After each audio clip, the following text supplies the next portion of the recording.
Everyone leans on you, but who do you lean on?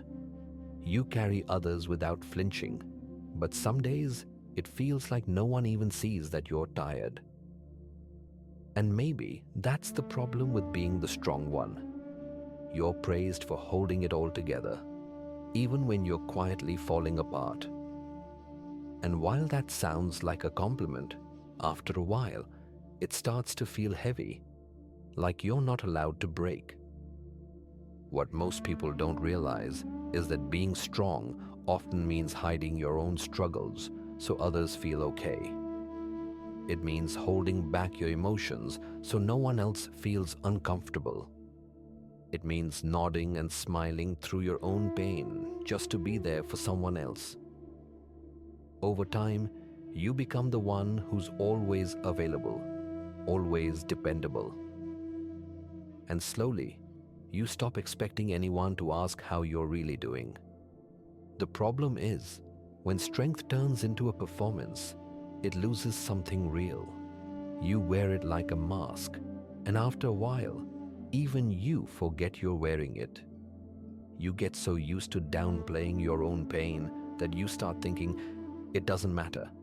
And the people around you, they get used to your stability. They stop asking. They assume you're always okay. But being consistent doesn't mean being unbreakable. Being reliable doesn't mean you never fall apart. This isn't about blaming anyone. It's about seeing a pattern, one that often starts early in life. Maybe you were the helpful one, the one who got love by being good, by being useful, by staying strong. And even now, when your world shakes, you'd rather hold it in than make it someone else's problem. So you keep showing up, even when you're running on empty. But here's the catch. The world keeps praising strength, not balance, especially if you're a woman, or the oldest child, or the caregiver. If you've ever felt guilty for needing a break, or ashamed of wanting softness, know this: that guilt isn't yours. It's something you were taught, and you're allowed to let it go. Eventually, that strength starts to feel like a role you can't step out of, not because you're pretending, but because it's the only way you know how to move through the world. People forget you have wounds too, and so do you, until one day the tiredness becomes something deeper, not just physical, but emotional, mental, spiritual. You stop wanting to be around people, not because you dislike them, but because you don't know how to be around them without pretending you're okay. In Indian thought, strength is not just about pushing through. It's about balance. Dharma isn't about overextending yourself in the name of duty. It's about doing what's right, including for yourself. Even the strongest among us, like Hanuman, knew when to act and when to rest. Strength isn't about constant giving. It's about knowing when to protect your own flame. But when you grow up believing your worth comes from how much you do, it's hard to stop. You start seeing your own exhaustion as proof you're doing enough, that you're useful, that you matter.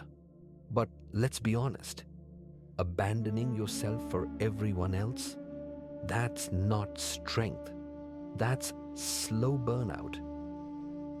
And here's the truth. One of the most powerful things a strong person can do is say, "I'm tired." To admit that they need rest, comfort, care. It might feel like weakness at first. It might make you feel guilty, but it's not weakness. It's honesty. And the more honest you are about your limits, the more sustainable your strength becomes. Start small. Notice how fast you say, "I'm fine," when you're not. How often you put others first without even checking in with yourself. How easily you slip into fixing, helping, supporting, when all you really want is someone to hold you for once. These are signs. Not that you're broken, but that you've been holding too much for too long. Ask yourself this: do you let others show up for you, or do you push them away, even without realizing it?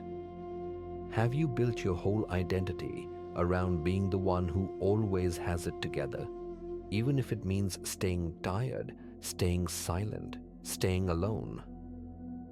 These aren't flaws. They're survival strategies. They helped you once. But you're allowed to grow out of them now. You're allowed to be more than the strong one. You're allowed to be held too. You don't need to collapse to give yourself permission to rest. But you do need to stop ignoring your needs just to keep everything peaceful around you. Let some things go. Let some responsibilities fall. Let someone else pick up the slack. You are not the glue that holds everything together. You're a human being with a heart and a nervous system and limits that deserve respect. Who are you when you're not managing, guiding, or holding space for others? And more importantly, who's holding space for that version of you? Let your strength be real. And real strength includes softness. It includes saying no. It includes asking for help. The more you do that, the more you remind others that they can too. And little by little, we build a world where strength doesn't mean silence, where love isn't something you have to earn by carrying everyone's weight, where you matter, not for how much you do, but for who you are when you finally let yourself breathe.